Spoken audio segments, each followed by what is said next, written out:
Hey guys, it's Spooky Pops, and welcome to my channel. Today we are taking a look at a newer game, Vampire the Masquerade Bloodhunt, a blood-sunken game that takes a unique twist to the Battle Royale genre. This video is a beginner's guide to all the archetypes in the Vampire Bloodhunt game. The vampire archetypes are different characters, each with unique special abilities that allow you to dominate your opponents by giving you an upper hand in combat. I will cover each character and disclose which is the most powerful. Let's get into it. I can feel the blood creeping up from the heathens. Got will, got Let's fight, begin got with the pride, Brujah got clan reason. If they featuring the wanna Brute go, and the we Vandal. know I'm gone. These characters are powerful brawlers who like to get up close and personal. The clan's Q ability is the Soaring Leap, a quick way to leap towards your opponents and close the distance. This ability comes in handy when you are chasing down a fleeing enemy or when you need to move quickly through the air. The Brute's archetype power is one of the most powerful abilities in the game.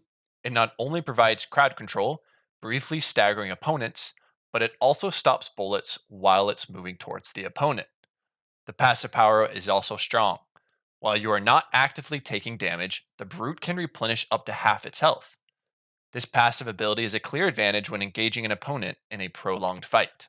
If the Brute enjoys getting up close and personal, the Vandal practically wants to live on top of the opponent. The passive power grants you damage resistance when you are in close proximity to your enemies. As you close the distance with the Soaring Leap ability, follow it up with your archetype's power, Earth Shock. This ability is a brief crowd control that hurls enemies upwards and deals a bit of damage. Unfortunately, I haven't found the key to using this ability yet, but I'm trying to get good with it. Keyword trying. Now, we move on to the Nosferatu clan featuring the Saboteur and Prowler. This clan's Q ability is Vanish, which grants you invisibility with increased movement speed for a few seconds. Although it only lasts a short amount of time, the power is useful when trying to flee an enemy or when engaged in a close fight, allowing you to reposition quickly and semi secretly. The first archetype in this class is the Saboteur. Your passive power gives you semi invisibility when crouching after a few seconds. Unfortunately, this skill may seem powerful, but good players spot the semi invisible Saboteur with ease. Trust me, I have tried it out. The Saboteur's main power is the Sewer Bomb, which is an explosive you throw and is triggered when an enemy approaches the bomb. Unfortunately, there are too many characters who are highly mobile who can easily dash out of the weak gas triggered from the bomb. Although the Saboteur may be good for new players who like the idea of having the power of invincibility, the archetype is underpowered and can be exploited in many ways. The Prowler is the cousin to the Saboteur and has good powers to accompany the clan's invisibility ability. The Prowler's passive provides a blood trail whenever the enemy is heavily wounded. This ability is great for tracking down an enemy who is nearly dead.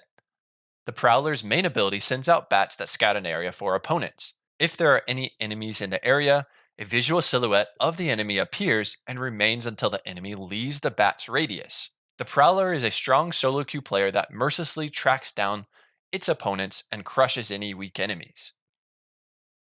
I might mispronounce this next clan, but let's talk about the Toreador.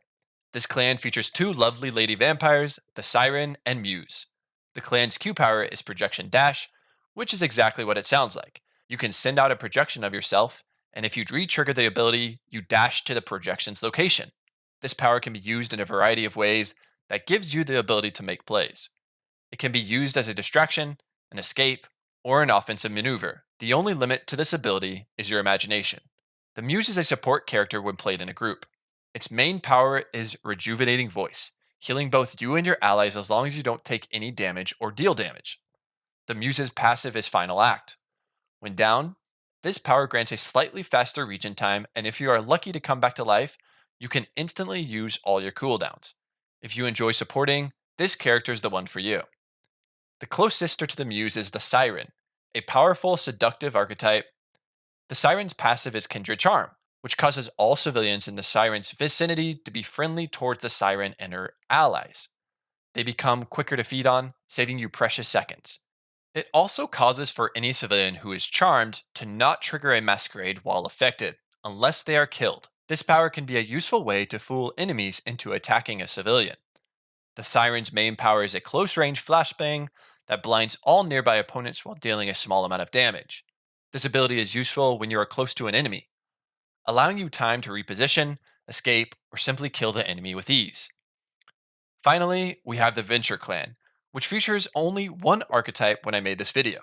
The Enforcer is a powerful juggernaut who, when using the clan's power, cannot be killed. A powerful ability to be sure, this power grants invulnerability, as long as no offensive damage is dealt. Flesh of Marble allows for the user to have an offensive option when engaging an opponent, or a defensive option to escape certain death. Who doesn't love invulnerability? The Enforcer's main power is Unyielding Charge, a quick rush forward that deals damage and silences enemies. Vampires who are silenced are unable to use their special powers. The passive power is Subjugating Presence, which not only alerts the Enforcer to nearby enemies, but also slows them. So, who among these archetypes is the most powerful? Well, it certainly depends on your playstyle, but the strong characters are mobile and give you offensive and defensive capabilities. The most powerful archetypes in the game are the Brute, the Siren, and the Enforcer. Each of these characters has 3 powerful abilities that can be useful in various situations. If I had to recommend one, it would be the Enforcer. This character is good for both the new and seasoned player. The invulnerability is clutch in any situation, and both the main and passive powers are strong abilities, making the Enforcer one of the best, if not the best, in the game. That's all I have for you today. If this video was helpful, consider liking and subscribing to my channel for more gaming content. Which character is your favorite in the game?